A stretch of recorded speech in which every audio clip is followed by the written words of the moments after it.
سلام. در ماشینای فیدری هر 6 ماه، یعنی توی فصل گرما و سرما، پاییز و بهار، باید فیلر بشن. فیلر هم تو ماشین واجبه. چرا؟ چون هم مصرف رو میاره پایین، هم موتور تنظیم کار میکنه، بعد آسیب به موتور نمیزنه.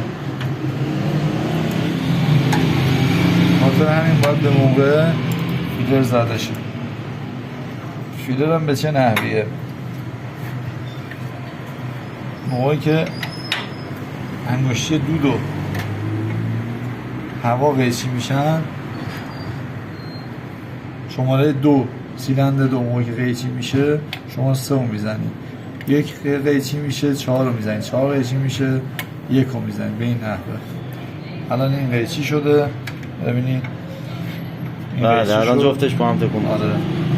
رو حالت قیچی 3 فیلر میخوره. سیلندرش هم میبینید خیلی شله. بله. این باید فیلر بشه. مصرف ماشین خیلی تاثیر داره.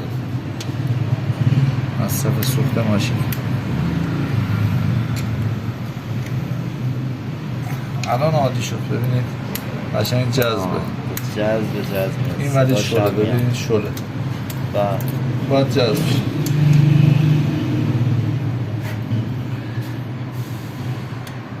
خیلی ها به خاطر همین صدا میرن سرسیلن با هم میکنن.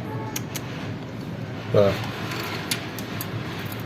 به خاطر یه فیلر زدن کلی هزینه میزنن دست مشتری ها.